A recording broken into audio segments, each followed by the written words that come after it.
Good morning students, कैसे हैं बेटा आप सब। आज हम जो नया चैप्टर शुरू करने जा रहे हैं वो है मानवीय करुणा की दिव्य चमक, और इसके लेखक हैं सर्वेश्वर दयाल सक्सेना जी। तो अब जैसे हम पाठ के बारे में और लेखक के बारे में जानेंगे, उससे पहले जो है मैं एक चीज आपको बताना चाहती हूँ कि जैसे मैं जो भी पाठ हम करते हैं उसके ऐसे पॉइंट्स बनाती हूँ, संकेत बनाती हूँ, ताकि पाठ जो है वो आपको अच्छे से समझ में आ जाए। इसका फायदा आपको एक ये होगा कि एक बार जैसे आपने कंप्लीट वीडियो देखी, उसको आपने समझ लिया, उसके बाद जब आप एक बार इन पॉइंट्स को पढ़ोगे तो वो चैप्टर जो है वो आपके दिमाग में पूरी तरह से सेट हो जाएगा। मतलब क्या है कि वो आपको अच्छे से समझ आ जाएगा। एग्जाम टाइम्स में आप अगर इन नोट्स को, संकेतों को भी सिर्फ एक बार देख लोगे तो पूरा चैप्टर जो है वो आपको रिवाइज हो जाएगा। ठीक है, तो उम्मीद है कि आपको ये सारी जो भी मैं इंफॉर्मेशन देती हूँ, जानकारी देती हूँ, वो आपको फायदेमंद लगी होगी। और अब जो है वो हम अपना पाठ शुरू करते हैं। तो सबसे पहले जब भी कोई पाठ हम शुरू करते हैं तो थोड़ा सा हम लेखक के बारे में बातचीत करते हैं। तो सबसे पहले मैं आपको लेखक के बारे में, इनके जन्म के बारे में व शिक्षा के बारे में थोड़ा सा बताऊंगी। तो सबसे पहले ये कि लेखक का जन्म जो है वो सन 1927 ईस्वी में उत्तर प्रदेश के बस्ती जिले में हुआ, और 1949 में इन्होंने इलाहाबाद से एमए की परीक्षा जो है वो पास की। कुछ समय तक इन्होंने अध्यापन कार्य किया, और उसके बाद जो है दीनमान, ये मैगजीन का नाम है, इसमें उप संपादक के रूप में, तथा एक बच्चों की पत्रिका जिसका नाम पराग है, उसमें संपादक के रूप में इन्होंने कार्य किया। इनकी जो मुख्य कविता संग्रह है खूंटियों पर टंगे लोग, इसके लिए इन्हें साहित्य अकादमी पुरस्कार भी प्राप्त हुआ। सन 1983 ईस्वी में इनका निधन हो गया। थोड़ा सा अब इनके जो पाठ है हमारा, उसकी भाषा के बारे में भी जान लेते हैं। सर्वेश्वर दयाल सक्सेना की भाषा शैली अत्यंत सहज, सरल, व्यवहारिक, भावपूर्ण एवं प्रभावमयी है।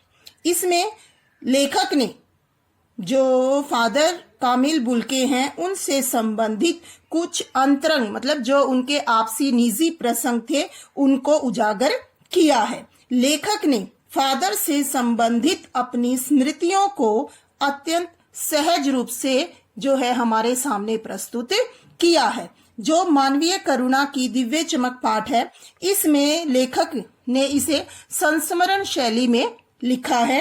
लेखक ने इस पाठ में फादर कामिल बुल्के से संबंधित स्मृतियों यानी कि यादों का वर्णन किया है। फादर बुल्के ने अपनी जन्मभूमि रैम्स चैपल बेल्जियम, मतलब फादर बुल्के जो हैं वो रैम्स चैपल बेल्जियम के रहने वाले हैं, और उन्होंने भारत को अपनी कर्म भूमि बनाया, और हिंदी भाषा और बोलियों से उन्हें विशेष लगाव था। ठीक है, ये तो हमारा हो गया लेखक व पाठ परिचय। अब एक एक करके हम इन पॉइंट्स के द्वारा चैप्टर के बारे में पूरा जानेंगे कि लेखक ने मानवीय करुणा की दिव्य चमक, ये पाठ का नाम क्यों रखा। मानवीय करुणा मतलब मानव के प्रति करुणा, दया, दिव्य अलौकिक चमक, मतलब कि जो फादर कामिल बुल्के हैं उनके मन में प्रत्येक व्यक्ति के लिए बहुत ज्यादा प्रेम, अपनापन, ठीक है, स्नेह का भाव था। सबके प्रति वो लगाव का भाव रखते थे। ठीक है, अब एक एक करके हम इनके बारे में जानेंगे। पाठ की शुरुआत बेटा कुछ इस प्रकार होती है। फादर को जहरबाद से नहीं मरना चाहिए था, जिनकी रगों में दूसरों के लिए मिठास भरे अमृत के अलावा कोई और कुछ भी नहीं था। ऐसे व्यक्ति के लिए ऐसे जहर का विधान क्यों? यह सवाल वो किस भगवान से पूछे। कहने का मतलब क्या है कि शुरुआत में ही लेखक ने हमें बता दिया कि फादर कामिल बुल्के की मृत्यु जो है वो जहरबाद नामक एक बीमारी से हुई है, और वो जानना चाहते हैं कि इतने अच्छे व्यक्ति के लिए ही भगवान ने ऐसा क्यों किया कि उनकी मृत्यु जो है वो इतनी दर्दनाक हुई। ठीक है, इसके बाद जो है वो कहते हैं कि फादर का व्यक्तित्व एवं विशेषताएं, कि उनका व्यक्तित्व कैसा था और उनकी क्या क्या विशेषताएं थी। तो इसमें लेखक कहते हैं कि जब वो याद करते हैं तो उनके सामने एक लंबी पादरी के सफेद चोगे से ढकी आकृति जो है, मतलब चेहरा जो है वो सामने आता है, और उसमें उनका रंग गोरा है, सफेद झाई मारती उनकी भूरी दाढ़ी है, नीली नीली आंखें हैं, और अपने बाहों को खोलकर सबको गले लगाने को आतुर ऐसे फादर कामिल बुल्के हमारे सामने आते हैं। इसके बाद लेखक कहते हैं कि उनमें अपनापन, ममता, इतना कुछ एक साधु में कैसे, और वो भी सभी के लिए, ये चीज जो है वो बहुत ज्यादा हैरान करने वाली है। लेखक अपने बारे में बताते हैं कि 35 साल से तो मैं फादर को जानता हूं, और उनके अंदर जो सबके प्रति प्रेम, अपनापन का भाव है उसका मैं साक्षी यानी कि गवाह रहा हूं। आज भी जब वो इलाहाबाद में थे और अब भी जब वो दिल्ली आ गए हैं, मतलब 35 सालों से जो है वो उनको जानते हैं। उनका चरित्र जो है वो सबके लिए अनुकरणीय है। सब जो है उनका बहुत ही ज्यादा आदर सम्मान करते हैं। क्यों? क्योंकि उनमें स्वार्थ नाम की जो चीज है वो बिल्कुल भी नहीं मिलती है। सबके प्रति उनके मन में अपनापन व लगाव है। ठीक है, इसके बाद वो कहते हैं, जो आगे बात आती है वो आती है परिमल के बारे में।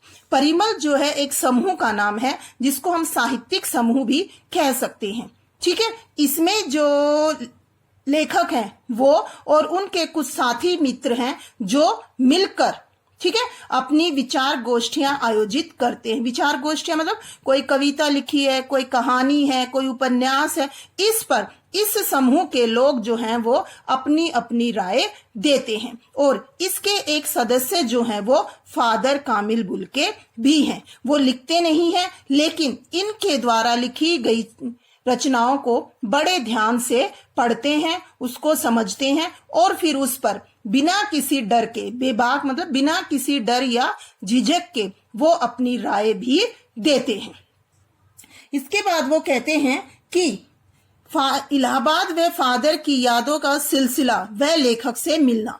इसके बाद लेखक कहते हैं कि मुझे इलाहाबाद की सड़कों की याद आती है और उस पर फादर की को साइकिल चलाते हुए दिखना मुझे याद आता है। किस तरह से वो मुझसे आकर मिलते थे और कहते थे कि देखो देखो मैंने इसे पढ़ लिया है। इससे पढ़ लिया है किससे मतलब है कि किसी भी रचना से, कोई कविता है, कहानी है, उपन्यास है, इससे संबंधित। तो वो कहते हैं कि मैंने इसे पढ़ लिया है और मैं कहना चाहता हूँ, मतलब कि इस पर मैं अपनी राय देना चाहता हूँ। इसके बाद वो कहते हैं, लेखक बताते हैं कि उनको कभी भी किसी ने क्रोध में नहीं देखा। हाँ, आवेश में जरूर, आवेश यानी जोश, जोश में उनको जरूर देखा है, और हमेशा ममता तथा प्यार में भरे हुए, मतलब सबके लिए उनके मन में प्रेम व ममता भरी हुई थी। ठीक है, इसके बाद वो कहते हैं कि फादर की जन्मभूमि व परिवार, कि फादर की जन्मभूमि क्या है और उनका परिवार कैसा है, कौन कौन है, इसके बारे में अब मैं आपको बताऊंगी। ठीक है, देखते हैं अब आगे। फादर बेल्जियम के रहने वाले हैं और रेम्स चैपल जो है वो उनकी जन्म भूमि है, और उनके परिवार में 2 भाई हैं, एक बहन है, माता है, पिता है। तो लेखक कहते हैं कि मतलब इतना अच्छा परिवार होने के बावजूद उन्होंने भारत आने का निश्चय क्यों किया। तो वो पूछते भी हैं उनसे कि क्या आपको अपने देश की याद आती है। तो वो कहते हैं कि मेरा देश तो अब भारत है। फिर वो कहते हैं, लेखक पूछते हैं कि मैं आपकी जन्मभूमि रेम्स चैपल की बात कर रहा हूं। तो वो कहते हैं कि हाँ, बहुत याद आती है, सबकी याद आती है, भाई की, बहन की, माता की। वो कहते हैं कि भाई जो है वो दोनों अपने अपने परिवारों के साथ खुश हैं, बहन जो है वो जिद्दी स्वभाव की है और उसने देर से शादी की। हाँ, माँ के बारे में वो काफी बार बातें करते हैं और उनको याद भी करते हैं। जो फादर बुल्के हैं वो बेल्जियम वापस गए भी हैं अपने परिवार से मिलने के लिए, लेकिन सिर्फ 2 से 3 बार ही। तो वो मानते हैं कि भारत ही अब उनका घर है, उनकी कर्म भूमि है और यहीं रहकर उन्होंने अपने 47 वर्ष जो हैं वो भारत को दिए और यहीं रहकर उन्होंने अपना कार्य भी किया। इसके बाद कहते हैं कि वहां पर रहते हुए वो इंजीनियरिंग की पढ़ाई कर रहे थे, फिर एकदम से उनके मन में भारत आने की इच्छा कैसे जागी। इस पर फादर कामिल बुल्के कहते हैं कि इसके बारे में तो मैं नहीं जानता, बस मन में आया कि भारत जाना है और सन्यासी बनना है। ठीक है। इसके बाद उन्होंने जब रैम्स चैपल में जब वहां पर अगर किसी को सन्यास लेना है तो वो व्यक्ति अपनी कोई शर्त भी रख सकता है और फादर कामिल बुल्के ने भारत आने की शर्त रखी और उनकी ये शर्त मान भी ली गई और इस तरह फादर कामिल बुल्के भारत आ गए। भारत आने के बाद भी उन्होंने अपनी पढ़ाई जो है वो जारी रखी। यहाँ आकर उन्होंने पहले जीसेट संघ में 2 साल पादरियों के बीच रहकर धर्माचार मतलब धर्म की पढ़ाई की। उसके बाद वो 9-10 वर्ष तक दार्जिलिंग में भी पढ़ते रहे। कलकत्ता से उन्होंने बीए किया और इलाहाबाद से एमए।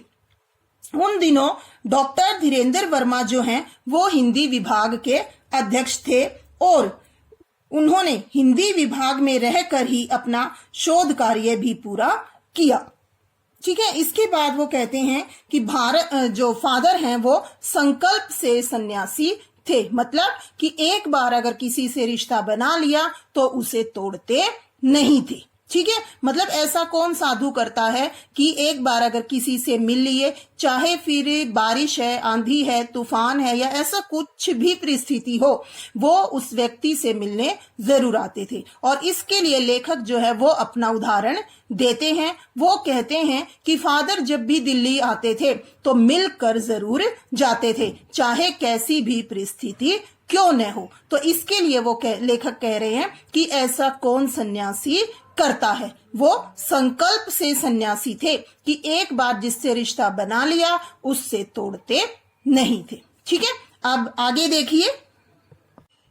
फादर कामिल बुल्के के मन में हिंदी भाषा के प्रति बहुत ज्यादा लगाव था और वो हिंदी भाषा को राष्ट्रभाषा के रूप में देखना चाहते थे और इसके लिए उन्हें जब भी मौका मिलता था, जिस भी मंच से मौका मिलता था, तो वो अपनी बात को जरूर रखते थे, मतलब कि इस बात को वो स्पष्ट करते थे।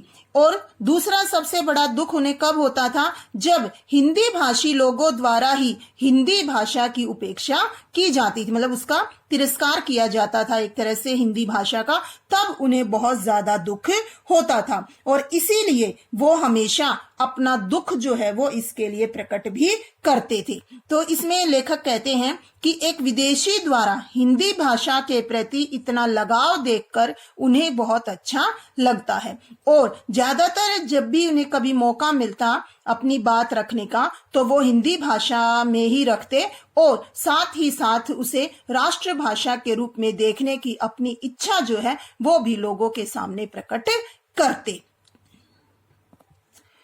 राम कथा उत्पत्ति व विकास, ये इनका शोध प्रबंध कार्य था जो इन्होंने प्रयाग विश्वविद्यालय के हिंदी विभाग में रहकर पूरा किया। राम कथा उत्पत्ति व विकास मतलब राम कथा की उत्पत्ति कैसे हुई व इसका विकास कैसे हुआ, इस पर इन्होंने कार्य किया। और जैसे इन्होंने प्रसिद्ध जो नाटक था ब्लू बर्ड, उसका नील पंछी के नाम से अनुवाद भी किया और इसके लेखक थे मात्र लिंक, जिन्होंने ब्लू बर्ड को लिखा था और उसका अनुवाद कार्य जो है वो नील पंछी के नाम से फादर द्वारा किया गया। इसके बाद वो कुछ समय तक रांची में हिंदी तथा संस्कृत विभाग के विभाग अध्यक्ष भी रहे और यहीं पर उन्होंने अपना प्रसिद्ध अंग्रेजी हिंदी शब्दकोश भी तैयार किया। शब्दकोश यानी डिक्शनरी जैसे हम बोलते हैं, शब्द संग्रह। और साथ ही साथ उन्होंने यहाँ पर बाइबल का अनुवाद भी किया और यहीं पर वो रहे बीमार हुए, फिर पटना आए, दिल्ली आए और चले गए। मतलब 47 वर्ष देश में रहकर, मतलब भारत में वो 47 वर्ष रहे और 73 वर्ष की जिंदगी जीकर। अब लेखक जो है वो कुछ बातें अपने और अपने परिवार के बारे में बता रहे हैं। वो कह रहे हैं कि जब उनके बेटे का जन्म हुआ उस समय फादर वहां पर उपस्थित थे, मतलब फादर भी वहां पर थे और फादर ने ही उनके बेटे के मुंह में पहला दाना डाला था। तो लेखक कह रहे हैं कि वो चीज जो है वो उन्हें अभी भी याद है।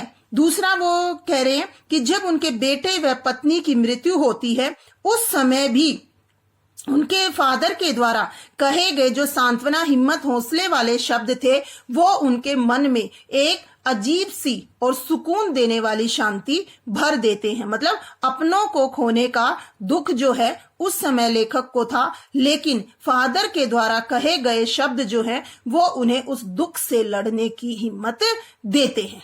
ठीक है, इसके बाद जो आता है वो है फादर का निधन, मतलब उनकी मृत्यु। जैसा कि मैंने आपको शुरू में बताया कि फादर का निधन जो है वो जहरबाद नामक एक बीमारी से हुआ और इसके लिए लेखक कहते हैं कि इतने महान व्यक्ति के लिए जिसके मन में सबके प्रति प्रेम व अपनापन था, ऐसे व्यक्ति के लिए भगवान ने ऐसी मृत्यु क्यों चुनी, क्या कारण है इसका। और इसके लिए वो कहते हैं कि ये चीज अगर मैं पूछना भी चाहूं तो किससे पूछूं। ठीक है, उसके बाद उनका अंतिम संस्कार जो है दिल्ली में कश्मीरी गेट के पास निकलसन नामक कब्रगाह में किया गया और वहां पर अनेक लोग जो है उनके अंतिम संस्कार में शामिल हुए और उनका अंतिम संस्कार जो है वो मसीही विधि से किया गया, जिसमें फादर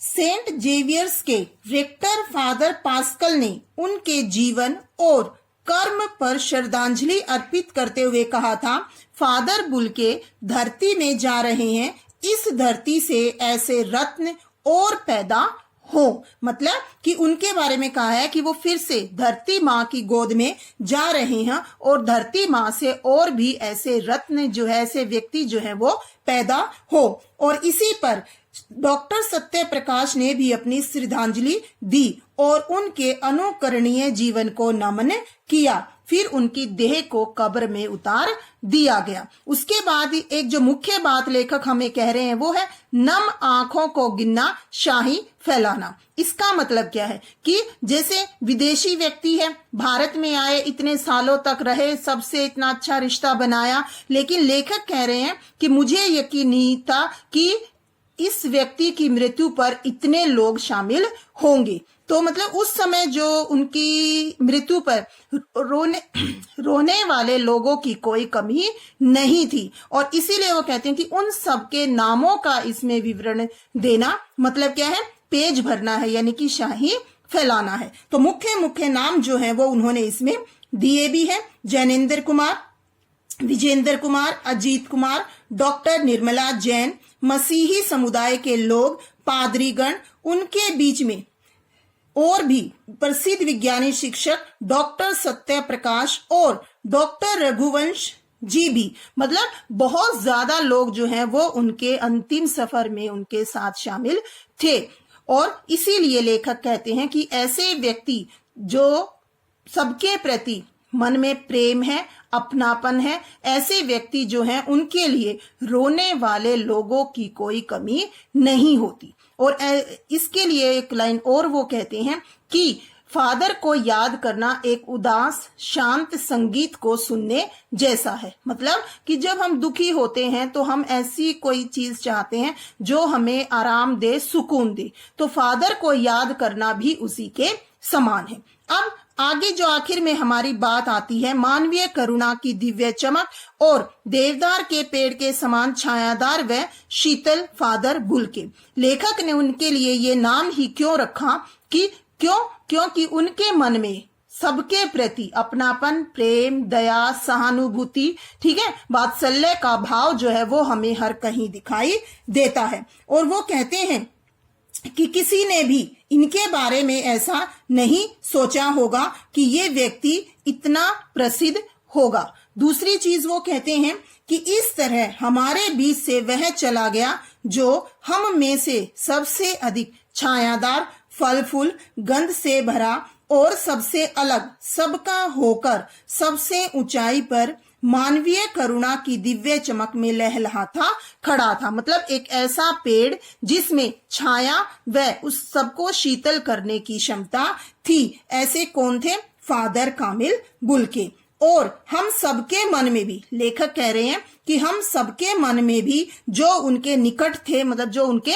खास थे, किसी यज्ञ की पवित्र आग की आंच की तरह आजीवन बनी रहेगी। उस पवित्र ज्योति को मैं श्रद्धा न थू, मतलब उस पवित्र ज्योति के सामने मैं भी अपना सिर झुकाता हूं। मतलब एक ऐसा व्यक्ति जिसके मन में सबके प्रति प्रेम व अपनापन था, वो इस संसार से अब विदा हो गया है। और ऐसे व्यक्ति जो हैं वो बार बार इस धरती पर जन्मे, ऐसा लेखक जो है वो स्वयं भी सोचते हैं और चाहते हैं।